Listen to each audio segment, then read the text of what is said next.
Hello friends. तो आज हम बीपीएससी 72 के लिए करंट अफेयर्स का इंटरनेशनल का सेक्शन का पार्ट 3 को स्टार्ट करते हैं। Prime minister Narendra Modi official visit to Malaysia. 7-8 फरवरी 2026 हो गए थे प्राइम मिनिस्टर नरेंद्र मोदी जी। तो PM Modi's third visit to Malaysia and the first after ties elevated to a comprehensive strategic partnership। ठीक है।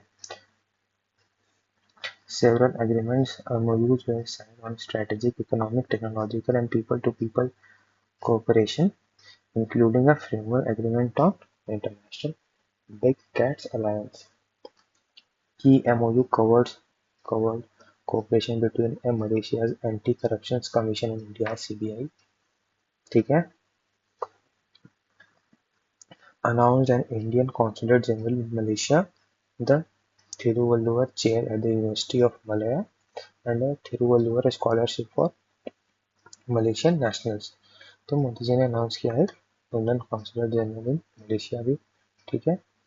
Addressed the Selamat Datang Modi ji event and met Indian National Army जैसे आज़ाद हिंद फौज veteran Jayraj राजा राव। तो मोदी जी ने सलामत ततंग मोदी जी इवेंट को address किया और इंडियन नेशनल आर्मी जो कि आज़ाद हिंद फौज के वेटरन जयराज राजा राव से भी मिला। Regular bilateral exercises between India and Malaysia are Harimau शक्ति, समुद्र लक्ष्मणा एंड उदार शक्ति। तो आप देख सकते हैं इसे। हो गया आपको हरिमाऊ शक्ति, समुद्र लक्ष्मणा एंड उदार शक्ति। ठीक है। आ जाइए नेक्स्ट में new START treaty. The new strategic arms reduction treaty, the last remaining nuclear arms control treaty between US and Russia, officially expired on 5 फरवरी 2026। तो देखिए थोड़ा इम्पोर्टेंट है। देखिए न्यू स्टार्ट क्या है। तो स्टार्ट में एस टी से हो गया स्ट्रेटेजिक, ए से हो गया आर्म्स, आर से हो गया रिडक्शन, टी से हो गया ट्रीटी। तो जो द न्यू स्टार्ट है ये एक न्यूक्लियर आर्म्स कंट्रोल ट्रीटी है। न्यूक्लियर वेपन होता है ना न्यूक्लियर आर्म्स, तो न्यूक्लियर आर्म्स कंट्रोल ट्रीटी है किसी बीच का, यूएसए अमेरिका और रशिया के बीच का एक ट्रीटी है। New strategic arms reduction treaty. तो ये पूछा जा सकता है कि किसी किस के बीच का ट्रीटी है। तो ये यूएस और रशिया के बीच का है। ये बताया जा रहा है कि ये एक ट्रीटी था जो कि 5 फरवरी 2026 को ये एक्सपायर कर गया। ये करता क्या था। It it limited the number of deployed strategic nuclear warheads and delivered systems of both countries. तो इट लिमिटेड ये क्या कर रहा था कि जो स्ट्रेटेजिक न्यूक्लियर वॉरहेड्स जो कि कंट्री डिप्लॉय करके रखती थी उसके नंबर को लिमिट कर रहा था कि नहीं ठीक है। अब मान लीजिए कोई भी मिसाइल है वो अमेरिका की तरफ या किसी यूएस जो है रशिया की तरफ, रशिया जो है यूएस की तरफ डिप्लॉय करके रखता था। तो उसमें क्या था कि स्ट्रेटी से उस चीज़ों को लिमिट लगता था कि मान लीजिए आप 50 ही ऐसा डिप्लॉय कर सकते हैं, 10 ही डिप्लॉय कर सकते हैं। ठीक है। And delivery system of both the countries. तो ये क्या करता था कि लिमिट करता था number of deployed strategic nuclear warheads and delivery system of both the countries. Start जो कि स्ट्रेटेजिक आर्म्स रिडक्शन ट्रीटी जो है was signed between US and the erstwhile USSR in 1991। 1991 में साइन हुआ था and came into force in 1994। ठीक है। It was later replaced by SORT। जो स्टार्ट है वो रिप्लेस कर दिया गया था SORT से। SORT का full form strategic offensive reductions treaty. ठीक है। इसको आप strategic offensive reduction treaty, it is also known as treaty of Moscow subsequently by the new START treaty. तो इसको शॉर्ट को ट्रीटी ऑफ मॉस्को भी बोलते हैं और न्यू स्टार्ट ट्रीटी भी बोलते हैं। तो न्यू स्टार्ट है जो कि short also known as short और treaty of Moscow. It was signed in 2010 by US President Barack Obama and Russian President Dmitry Medvedev and came into force on 5 February 2011, though extended until 2026, Russia suspended participation in 2023 amid the Ukraine conflict, ending inspections and data sharing. ठीक है, इसमें हमको important क्या है कि start क्या है और किसी किसके बीच का है, तो वो स्टार्ट जो है यूएस एंड रशिया के बीच का न्यूक्लियर आर्म्स कंट्रोल ट्रीटी है। ठीक है, ब्रिक्स, ब्रिक्स क्या है? BRICS center for industrial competencies, BCIC, BRICS Center for Industrial Competencies. India joined the BRICS Central Center for Industrial Competencies. India join किया है, ठीक है, किस चीज़ के लिए? To support manufacturing companies and MSMEs across BRICS country. तो इससे क्या होगा? To support manufacturing companies and MSMEs across BRICS countries. The national productivity council, the National Productivity Council has been designated as India's BRICS center for industrial competency center. तो India का जो national productivity council है, देखिए important है कि India का जो national productivity council है उसको इंडियाज BCIC सेंटर का मतलब उसको डिजिग्नेट किया गया है as a India BCIC centre. तो national productivity council has been designated as India's BCIC centre. BCIC BRICS Center for Industrial Competencies was launched in partnership with United Nations Industrial Development Organization। तो जो BCIC है वो launch किया गया था in partnership with UNIDO, united nation industrial development organization के partnership के साथ। It functions as one stop platform to strengthen industry 4.0 competency across BRICS nation. तो एक वन स्टॉप प्लेटफॉर्म है जिससे कि इंडस्ट्री 4.0 जो है कॉम्पिटेंसी जो है वो अक्रॉस ब्रिक्स नेशन जो है, अक्रॉस ब्रिक्स नेशन का जो इंडस्ट्री कॉम्पिटेंसी है उसको इंक्रीज किया जाए। ठीक है, फिर आ जाइए Shaksgam valley dispute. Shaksgam valley dispute क्या है? In January 2026 India objected to China's infrastructure activities in the Saxgam Valley, ठीक है, reiterating that it is an integral part of India's territory, ठीक है। Saxgam Valley, also known as Trans-Karakoram Tract, Trans-Karakoram Tract जो है Saxgam Valley को भी बोलते हैं Trans-Karakoram Tract, is a part of Hunza Gilgit region which is occupied by Pakistan and lies to the north of Siachen Glacier। तो जो सक्सम valley है उसको ट्रांस काराकोरम ट्रैक्ट भी बोलते हैं।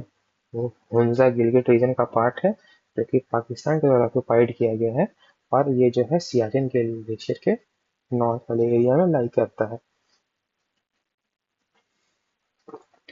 In 1963, Pakistan illegally ceded around 5,180 square kilometers of India's territory in the Shaksgam Valley to the China under the China-Pakistan Boundary Agreement।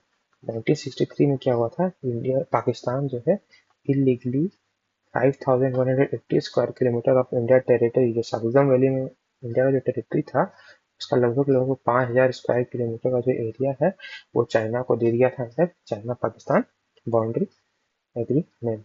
ठीक है, और इंडिया जो है इस ट्रीटी जो 1963 में चाइना और पाकिस्तान के बीच हुआ था, इंडिया उस ट्रीटी को रिकॉग्नाइज नहीं करता है। ठीक है, तो India does not recognise the 1963 agreement और the China Pakistan economic corridor. नहीं 1963 के एग्रीमेंट, नहीं चाइना पाकिस्तान इकोनॉमिक कॉरिडोर को इंडिया रिकॉग्नाइज करता है as it passes through illegally occupied Indian territory. क्योंकि ये जो आपका जो 1963 वाला एग्रीमेंट है और चाइना पाकिस्तान इकोनॉमिक कॉरिडोर है, दोनों जो है वो कहाँ से पास करता है? इट पासेस थ्रू इंडिया का जो टेरिटरी है जो कि पाकिस्तान इलीगली ऑक्युपाइड किया गया है पाकिस्तान के द्वारा, तो उसके थ्रू ये पार करता है, इसलिए इंडिया इसको रिकॉग्नाइज नहीं करता है। ठीक है, Spain joins Indo Pacific oceans initiative. Spain जो एक यूरोपियन कंट्री है, it join the Indo Pacific oceans Indo Pacific oceans initiative. 21 जनवरी 2026 को स्पेन जो है इंडो पैसिफिक ओशियंस इनिशिएटिव को ज्वाइन किया है। The Indo-Pacific Oceans Initiative was launched by Prime Minister Narendra Modi on 4 November 2019 at the East Asia Summit in Bangkok, Thailand. Indo-Pacific Oceans Initiative is based on 7 pillars. Indo-Pacific Oceans Initiative जो है, it is based on 7 pillars. कौन कौन से 7 pillars है? Maritime security, maritime ecology, maritime का security, maritime का जो ecology है, वो मतलब इकोलॉजी है जो इन्वायरमेंट है उसके मैरीटाइम का, उसके बारे में, मैरीटाइम का जो रिसोर्स है, capacity building and resource sharing, disaster risk reduction and management, and science and technology and academic cooperation and trade connectivity and maritime transport. ठीक है, and India and Spain will celebrate the 70th anniversary of diplomatic relations along with the dual year of culture, tourism and artificial intelligence. ठीक है, तो India और Spain जो है 70वां साल anniversary celebrate करेगा ऑफ डिप्लोमेटिक रिलेशन का 70 साल हो जाएगा इंडिया स्पेन का, along with the dual year of culture, tourism and artificial intelligence. ठीक है, ग्रीनलैंड. ग्रीनलैंड क्या है?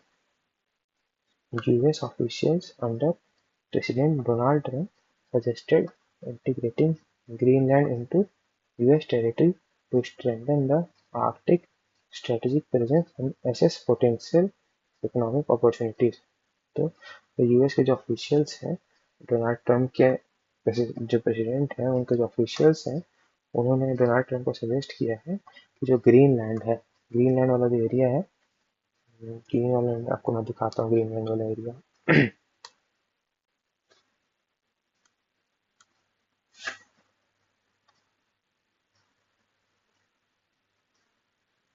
ठीक है, जो ग्रीनलैंड वाला एरिया है ना, ये एरिया देखिए है ना ग्रीनलैंड, जो ग्रीनलैंड वाला एरिया है, तो यूएसए यहाँ पे, यूएसए का प्रेजेंस यहाँ पे, यहाँ पे यूएसए. ठीक है, ये तो जो तो यूएस के जो ऑफिशियल्स हैं, उन्होंने प्रेसिडेंट डोनाल्ड ट्रंप को सजेस्ट किया है कि जो ग्रीनलैंड है उसको यूएस के टेरिटरी में उसको इंटीग्रेट कर लीजिए, उससे आर्कटिक में यूएस का स्ट्रेटेजिक प्रेजेंस जो है अच्छा बढ़ेगा, और जो है यूएस जो है वहाँ का जो इकोनॉमिक अपॉर्चुनिटीज है उसको एक्सेस कर पाएगा. ठीक है, तो जो डेनमार्क है, Denmark Denmark rejected the proposal. Denmark जो है इस प्रपोजल को रिजेक्ट किया, और डेनमार्क का कहना है, और डेनमार्क का सही में भी वो डेनमार्क जो ग्रीनलैंड है, it remains the autonomous territory under Denmark. वो एक ऑटोनोमस टेरिटरी है, डेनमार्क के अंदर आता है. तो आप देखिएगा जैसे डेनमार्क है ना यहाँ पे, देखिए ये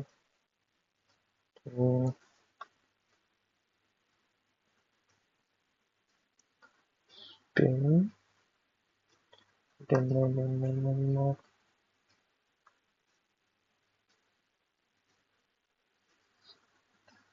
डेनमार्क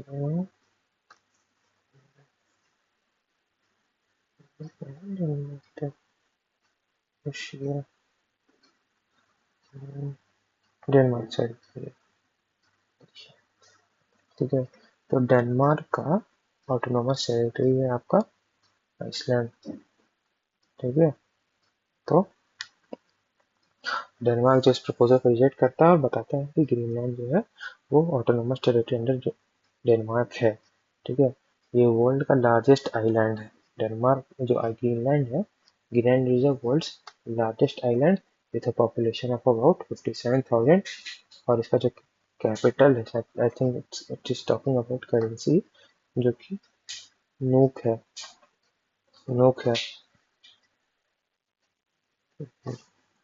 लोकेशन Greenland जो है, Greenland is situated in the northern hemisphere.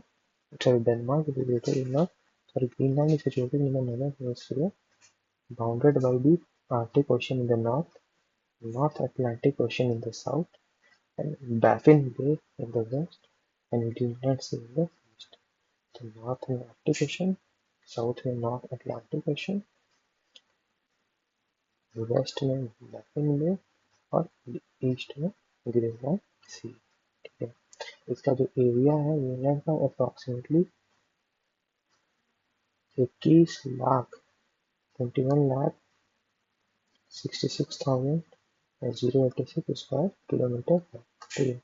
About 80% of its surface is covered by ice caps and glaciers, making it the second largest ice sheet covering after Antarctica. ठीक है, तो इसका जो वो आपको लगभग 80% जो एरिया है वो आइस कैप्स और ग्लेशियर से कवर किया हुआ है, making it the second largest ice sheet covering after Antarctica. Antarctica में माना जाता है कि अंटार्कटिका का जो अंटार्कटिका कॉन्टिनेंट का जो एरिया है वो मैक्सिमम एरिया जो है आइस शीट से कवर है, और जो ग्रीनलैंड वाला एरिया है उसका 50% जो है वो आइस शीट से कवर है, ठीक है. तो उसी के कारण ग्रीनलैंड जो है ग्रीनलैंड का जो 80% एरिया कवर्ड है उसको ग्रीनलैंड को second largest ice sheet covering वाला एरिया बनाता है. USA pools out of 66 global bodies. ठीक है, तो यूएसए जो है देखते हैं कि अपने आप को 66 ग्लोबल बॉडीज से बाहर निकालता है कौन कौन से, ठीक है. तो through a memorandum titled Withdrawing the United States from International Organizations, Conventions and Treaties that are contrary to the interest of United States. तो एक मेमोरेंडम है जिसका टाइटल है Withdrawing the United States from International Organizations, Conventions and Treaties that are contrary to the interest of the United States. तो इस memorandum के तहत Donald Trump directed all departments to initiate withdrawal from 66 international organizations. ठीक है, इसमें कौन कौन से prominent organizations इंक्लूड है? IPCC, IPCC को भी समझे, Intergovernmental Panel on Climate Change, and IUCN, International Union for Conservation of Nature, as well as India France led international solar alliance, इसका हेडक्वार्टर इंडिया में है. तो 66 इंटरनेशनल बॉडी ऑर्गेनाइजेशन से US जो है अपने आप को बाहर निकाल लिया, जिसमें कि कुछ इंपॉर्टेंट ऑर्गेनाइजेशन जैसे कि आईपीसीसी हो गया, आईयूसीएन हो गया, इंटरनेशनल सोलर अलायंस हो गया. इंटरनेशनल सोलर अलायंस का हेडक्वार्टर इंडिया में ही है, और इंटरनेशनल सोलर अलायंस जो है इंडिया और फ्रांस के द्वारा बनाया गया था. ठीक है, The International Solar Alliance जो है it was conceptualized on the sidelines of COP21. The Conference of Parties 21 हुआ था 2015 में पेरिस में. उसमें इंटरनेशनल सोलर अलायंस का जो कॉन्सेप्ट है उसको कॉन्सेप्चुलाइज किया गया था, ठीक है, to address global greenhouse gas emissions and climate change. ठीक है, फिर आ जाइए. The European Union implemented the CBAM on 1 January 2026, effectively the world's first carbon tax on imports. तो यूरोपियन यूनियन जो है वो CBAM carbon border adjustment mechanism को 1 जनवरी 2026 को इम्प्लीमेंट किया, जो कि वर्ल्ड का पहला कार्बन टैक्स माना जाएगा कि वर्ल्ड का पहला कार्बन टैक्स है इंपोर्ट. ठीक है, ये कैसे काम करता है? तो CBAM जो है carbon border adjustment mechanism, it applies to the import of goods from the power and energy intensive sectors. ठीक है, तो जो CBAM है वो कहाँ कहाँ अप्लाई होता है? तो it applies to the import of goods from the power and energy intensive sector, जैसे कि cement, steel, aluminium, oil refining, paper, glass, chemicals and fertilizers from countries with lower environmental ambitions and regulations than the European Union. तो ये जो है उन सब चीज़ों के इम्पोर्ट पे लगता है जो कि power and energy intensive sector में आते हैं, जैसे कि cement, aluminium, oil refining, paper, glass, chemical.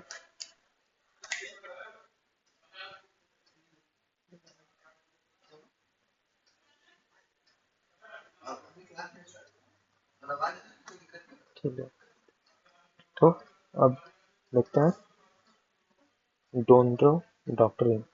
डोनड्रो doctrine क्या है? Following the US operation against Venezuelan president Nicolas Maduro, Donald Trump coined a new term, Donroe doctrine as his foreign policy approach. तो ये पूछा जा सकता है कि डोनड्रो डॉक्ट्रिन जो है वो किसका है? डोनड्रो डॉक्ट्रिन जो है वो यूएस का डोनाल्ड ट्रंप के द्वारा एक नया टर्म कॉइन किया गया है जिसका नाम है Donald doctrine.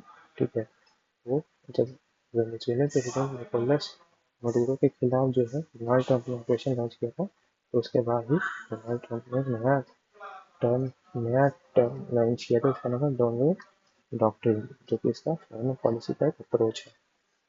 The term combines the Monroe Doctrine with Monroe Doctrine with Donald Trump's world view. तो डोनल्ड डॉक्ट्रिन हो गया Monroe doctrine plus Donald Trump world view. देखिए मोनो डॉक्ट्रिन क्या है?